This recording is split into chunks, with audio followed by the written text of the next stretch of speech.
والصلاة والسلام على النبي الأمين المبعوث رحمة للعالمين صاحب الخلق العظيم وعلى آله الطاهرين الطيبين وصحابته الأكرمين أجمعين. أما بعد أيها المؤمنون، يقول عز من قائل بعد: أعوذ بالله من الشيطان الرجيم ولا تلقوا بأيديكم إلى التهلكة وأحسنوا إن الله يحب المحسنين.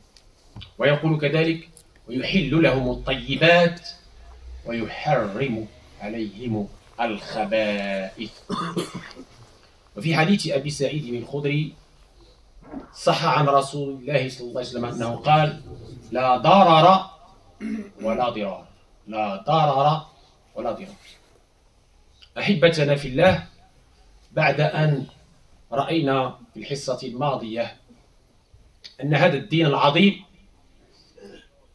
من مقاصده العظمى هذه التي تسمى الكليات الخمس: حفظ النفس وحفظ العقل وحفظ المال. Mes chers frères, mes chères sœurs, Allah nous dit dans le Coran: et ne vous jetez pas dans le préjudice. Et notre prophète alayhi salatu salam nous dit: on ne subit pas de préjudice et on ne fait pas subir de préjudice à autrui. Rappelez-vous, la dernière fois, dans le prêche du vendredi dernier, on a vu que notre belle religion s'appuie dans sa législation sage sur, entre autres, 5 grands objectifs nobles de la religion. Parmi ces 5, on avait cité la préservation de la vie, la préservation de la santé, la préservation de l'intégrité de notre corps, qui est une amana, qui est un dépôt qu'Allah nous a confié, qui est le vrai propriétaire de ce corps. Il nous l'a confié le temps de notre vie éphémère, et au jour de la résurrection, on va restituer cette amana et on va être jugé si on a entretenu comme il le fallait ce corps qui, encore une fois, appartient à Allah tabaraka wa ta'ala d'abord et avant. Il nous a confié le temps de cette vie éphémère pour qu'on en prenne le plus grand soin dans le cadre que le propriétaire a justement, Allah tabaraka wa ta'ala, le propriétaire a défini pour tous les mukallafis. Et on avait vu aussi la préservation du aql, de la raison, et la préservation des biens comme fondamentaux sages de notre belle religion. Et parmi les fléaux qui gangrènent nos cités, qui tuent à petit feu nos enfants, qui détruisent l'avenir de l'humanité, on avait vu la dernière fois les drogues. Et comme quoi, en islam, il constitue un très grave péché. Parce que justement, il nuise à ces 3 facultés, à ces 3 fondements. Et parce que justement, il relève non seulement d'un méfait sur l'individu, mais d'un méfait sur tout le monde. Et aujourd'hui, un autre fléau qui tue encore et encore, et qui malheureusement touche aussi nos mineurs. Il s'agit du tabagisme. Tibre, tadkheen. Alors, pour être précis avec vous, هذا النبات تبغ مرة من 3 مراحل. المرحلة الأولى القرن ال11 الهجري. Cette plante qu'on appelle le tabac, elle est passée par 3 grandes étapes historiques. La première étape dans le monde musulman, c'était le 11e siècle de l'Hégire. 11e siècle de l'Hégire, c'est-à-dire il y a quelques siècles.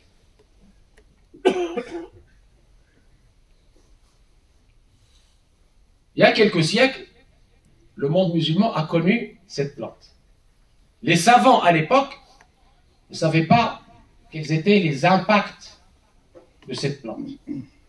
Certains ont dit oui, c'est halal, d'autres ont dit c'est makrouh, détestable, d'autres ont dit c'est haram. Chacun en fonction de ce qu'il a compris, en fonction des informations qu'il a eues sur cette plante il y a quelques siècles. كما يقول الفقهاء الحكم على الشيء فرع من تصوره. On ne peut juger quelque chose qu'après l'avoir compris et en fonction de ce qu'on a compris. Très bien. الحكم على الشيء فرع من تصوره. Ça c'était la première étape. القرن الحادي عشر. كتبت الكتب واختلف العلماء إلى آخره. بالنظر إلى هل هناك ضرر أم ليس هناك ضرر؟ هل الضرر محقق أو مظنون؟ هل الضرر كلي أم جزئي؟ هل الضرر آني أم مآلي؟ بالنظر إلى هذا حكم العلماء. Parce que, je le rappelle assez souvent, et c'est une bonne chose, parce qu'il y a une règle juridique issue de nos textes scripturaires du Coran et de la Sunna qui nous dit الضرر يزال. الضرر يزال. Que toute chose dans notre belle religion est par défaut licite, halal. Sauf s'il y a un texte clair qui dit le contraire, un texte du Coran ou de la Sunna authentique qui dit le contraire, ou s'il y a un préjudice dû à cette chose. Et en fonction de l'intensité du préjudice, il va y avoir l'intensité de l'interdiction. Proportionnellement à l'intensité du préjudice, il va y avoir l'interdiction. Soit une interdiction légère, soit une interdiction stricte, forte, etc. Ça, c'est ce qu'on avait vu dans les usul, dans les fondements du droit musulman. D'accord? Et justement, puisque ce tabac n'existait pas à l'époque du prophète, ni à l'époque de ses compagnons, ni à l'époque des 4 grands imams mujtahid, eh bien, je vous ai dit qu'il est apparu au XIe siècle de l'Hégire. Les savants ont divergé en fonction de cette règle-là. Quel est le préjudice? Donc, ils ont divergé par rapport à l'existence ou non d'un préjudice, la nature de ce préjudice, est-ce qu'il est total, partiel, et le profil de ce préjudice. Est-ce qu'il est immédiat ou est-ce qu'il est à long terme? Un exemple de préjudice immédiat, le poison, somme. C'est pour ça qu'il y a unanimité, il n'y a pas de divergence sur son interdiction. Celui qui prend du poison, il se suicide. Voilà, c'est le on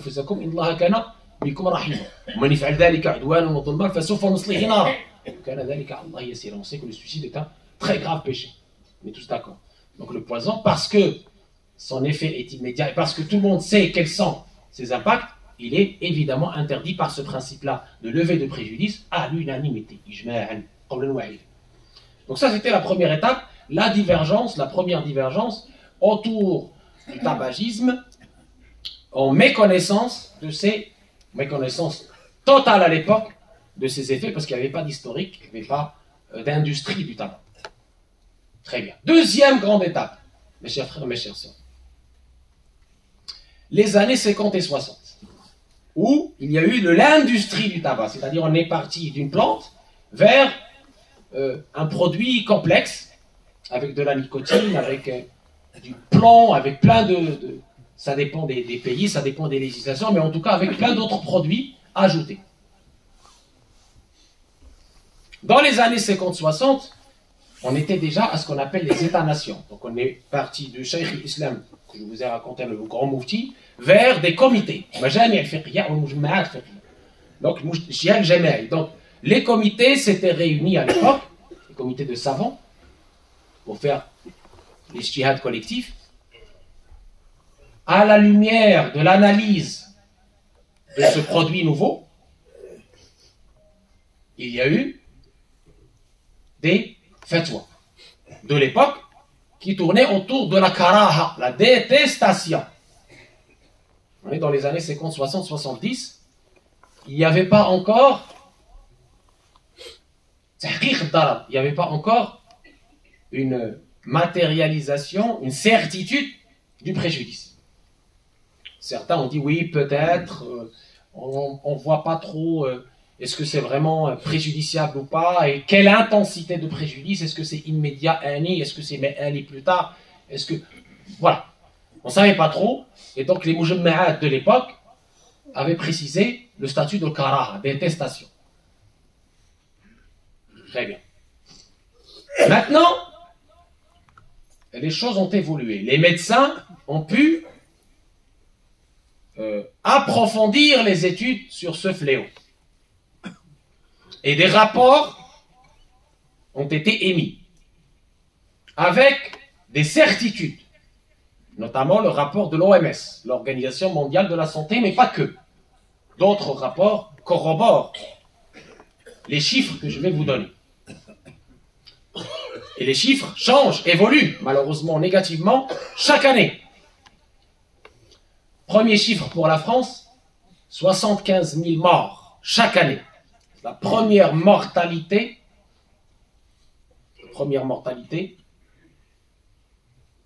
par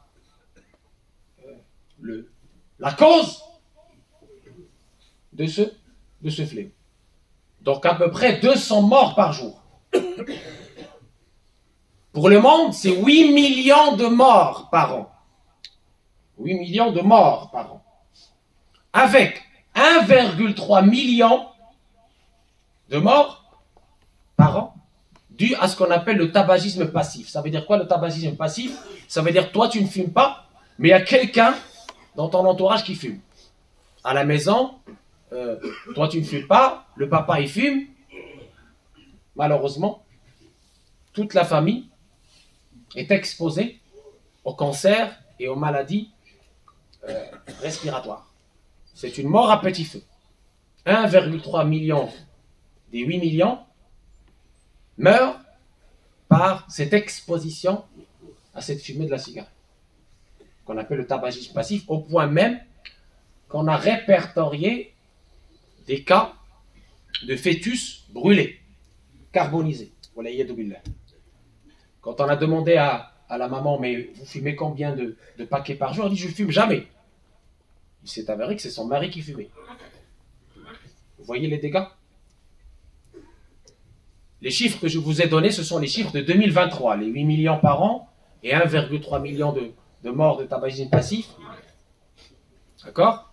C'est 2023. Et ces chiffres que je vous ai dit, ils évoluent.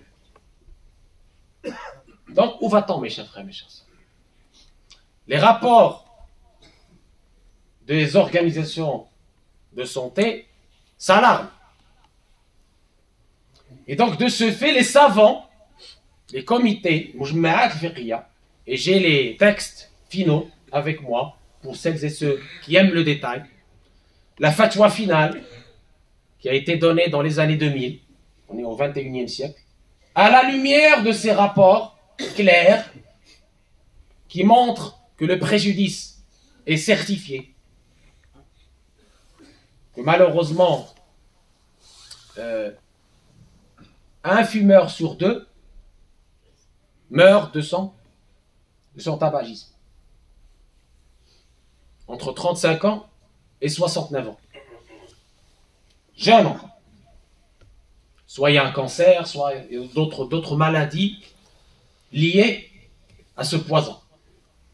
Et donc, de ce fait, mes chers frères, mes chères sœurs, les savants se sont réunis. Ce qu'on appelle les comités. Parce que vous savez, on bouge, nous, on vit. Hein, les innovations nawazil, les choses nouvelles, nécessitent que les savants, évidemment, se réunissent encore à la lumière des données qu'ils ont, des nouvelles données actualisées qu'ils ont, et restatuent. Donc on n'est plus dans la fatwa des années 50-60. On est maintenant dans une nouvelle fatwa, qui est la suivante. Les mujamma'at fiqhiyya, et j'ai le texte, disent tous les mujamma'at fiqhiyya, tous les comités de savants musulmans qui se sont réunis à la lumière de ces rapports alarmants, de cette certitude de préjudice à court, moyen et long terme pour la vie qu'Allah a rendue sacrée, pour notre capacité mentale et pour nos biens, parce que c'est aussi une perte de vos biens qui vous ont été confiés par Allah tabaraka wa ta'ala. pas les dépenser dans n'importe quoi. Eh bien, pour ces trois raisons-là, et parce que le préjudice maintenant est certifié, eh bien, ces comités-là ont statué qu'il est maintenant haram. Haram. Strictement interdit. C'est pas makruh, haram. Vous entendez bien le mot? Haram. Parce que son préjudice est certifié. Sûr. Certain. Donc il est haram. Et ils sont même allés plus loin. Haramun ta'atihi, haramun tijaratuhu, haramun sina'atuhu, haramun naqluhu, haramun zira'atuhu. Et ils ont dit, émis la fatwa que je peux vous donner, les comités des savants, les innombrables comités des savants disent que non seulement sa consommation est interdite, mais également son industrie, sa culture et son commerce. J'espère que c'est clair. Maintenant, comment s'en sortir? C'est ce qu'on va voir, Inch'Allah, tout de suite.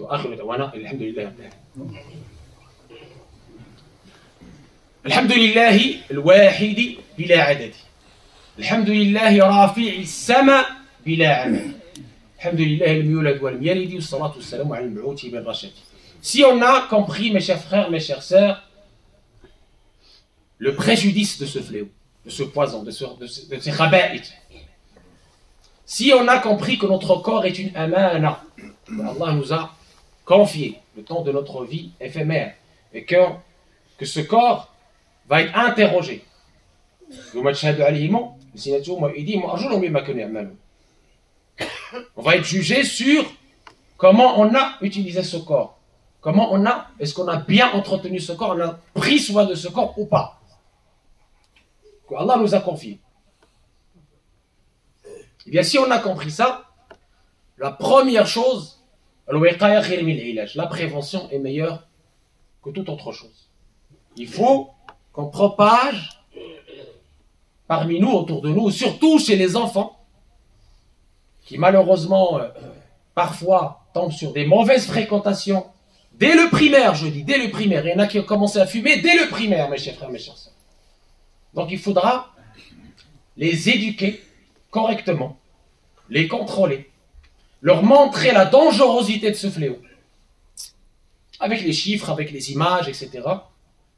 Parce que parfois une image vaut mieux que 1000 discours, pour qu'ils comprennent qu'est-ce qu'ils sont en train de faire. Et surtout, nos enfants, il faut les sensibiliser par rapport à la amana qu'ils ont.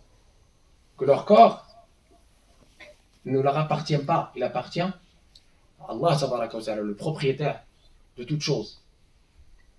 Et que ce corps, il leur a été confié le temps de leur vie éphémère. Et qu'il faut donc qu'ils fassent attention à ce qu'ils font. Parce que le jour du jugement, on va être jugé par rapport à ça. Qu'est-ce qu'on a fait de ce corps? Notre argent, donc on l'a dépensé, etc., etc. Vous le savez. Donc la prévention, la sensibilisation, l'éducation de nos jeunes et de nos enfants par rapport à ce fléau. 2, pour les gens qui sont addicts, qui ont été éprouvés, qu'Allah ta'ala les guide et leur permettent de s'en sortir, Inch'Allah. C'est ça qu'on veut. On veut que tout le monde s'en sorte. On veut que pas seulement la Oumma, mais l'humain, Inch'Allah, s'en sorte. Allah cherche pour nous le bien, un corps sain, un esprit sain et un corps sain. C'est ça que cherche notre belle religion. Elle cherche notre bonheur. Et donc, pour s'en sortir, mes chers frères, mes chères sœurs, pour les frères ou les sœurs, parce que ça atteint aussi les sœurs, pour les frères ou les sœurs qui ont été éprouvés par ce fléau, et notamment les addicts parmi eux, idman, parce qu'il y a la notion de idman aussi, l'addiction, il y a le sevrage tabagique.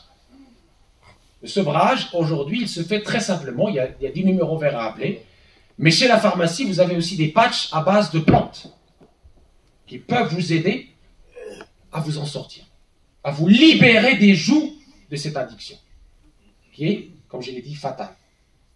Il n'est jamais trop tard pour vous libérer, mes chers frères, mes chères sœurs. Donc, faites ces asbab, faites ces causes, qui sont assez faciles. Aujourd'hui, même remboursées par la sécurité sociale. alhamdulillah, ça fait partie de la grâce d'Allah sur nous dans ce pays, c'est remboursé. On a même un programme aujourd'hui de sevrage qui est appuyé par les autorités, etc. Donc, alhamdulillah, tout est là pour nous aider à nous en sortir. Donc faites le pas vers Allah tabaraka wa ta'ala, en commençant par vous repentir. Parce que comme je le disais dans les drous de fiqh, des gens par exemple qui étaient addicts à l'alcool et qu'Allah tabaraka wa ta'ala a permis de s'en sortir, il faut qu'il fasse cette intention de repentir. Parce que si tu délaisses le péché juste parce que c'est mauvais pour ta santé, c'est pas un repentir. Vous comprenez? Si le médecin t'a dit bah, tu fais plus et tu fais plus, ok, tu as gagné ta santé. Mais avec Allah, il faut cette intention d'éviter cette chose parce que ça déplaît à Allah. C'est ça le repentir. Il faut cette intention, نية التوبة. إذا الإنسان يخرج من هذا المسجد بنية التوبة إلى الله عز وجل من هذا الداء، من هذا الخبائث كلها. يخرج بنية التوبة. وربي غيعاون على التوبة. Donc, on sort de cette mosquée avec cette intention de tauba, de repentir. Sincère. Et on fait les causes qu'il faut pour nous libérer des jougs de ce fléau, de ce poison. أقول ما تسمعون أسأل الله تبارك وتعالى أن يقينا وأهلينا الشرور ما ظهرنا بطن الخبائث ويحفظنا وإياكم من كل سوء ومكروه. Il y a des frères qui ont demandé des duas. Alors on commence par eux, Inch'Allah. اللهم رب الناس أذهب الباس أشفي أنت الشافي شفاء لا يغادر سقما ولا يبقي ألما. On a aussi un frère justement qui malheureusement à cause du tabac il est en cancer phase terminale. Donc on prie Allah tabaraka wa ta'ala pour sa guérison et pour que Allah tabaraka wa ta'ala par un miracle parce qu'il n'y a pas d'impossible pour Allah, le guérisse et qui lui donne une meilleure santé, Inch'Allah, avec des résolutions, Inch'Allah, pour revenir à Allah, tabaraka wa ta'ala, et Inch'Allah, être dans son chemin. Allahumma ya arhamar rahimin, ja'alna khayra sufara li hada ad-din bil hali wal maqal bil khuluq al hasan. Qu'Allah tabaraka wa ta'ala fasse qu'on soit les meilleurs ambassadeurs de cette belle religion par la beauté, par le bon comportement, par le bel agir, par le service désintéressé, par le sourire. Qu'Allah tabaraka wa ta'ala nous aide à aider les autres, nous aide à aider les autres et soutenir les opprimés, soutenir ceux qui en ont besoin pour Allah, avec abnégation. Qu'Allah tabaraka wa ta'ala nous aide à éduquer nos enfants. ربنا هب لنا من زواجنا وذرياتنا قرة أعين واجعلنا للمتقين إماما اللهم آت نفوسنا تقواها وزكها أنت خير من زكاها أنت وليها ومولاها. هذا واكثروا من الصلاة والتسليم على من بكثرة الصلاة والسلام عليه تحط الأوزار وتنال منازل الأبرار وتستجاب الدعوات وترفع الدرجات. إن الله وملائكته يصلون على النبي يا أيها الذين آمنوا صلوا عليه وسلموا تسليما. اللهم صل على سيدنا محمد وعلى آل سيدنا محمد كما صليت على سيدنا إبراهيم وعلى آل سيدنا إبراهيم وبارك على سيدنا محمد وعلى آل سيدنا محمد كما باركت على سيدنا إبراهيم وعلى آل سيدنا إبراهيم في العالمين إنك حميد مجيد. قوموا إلى صلاتكم يرحمكم الله.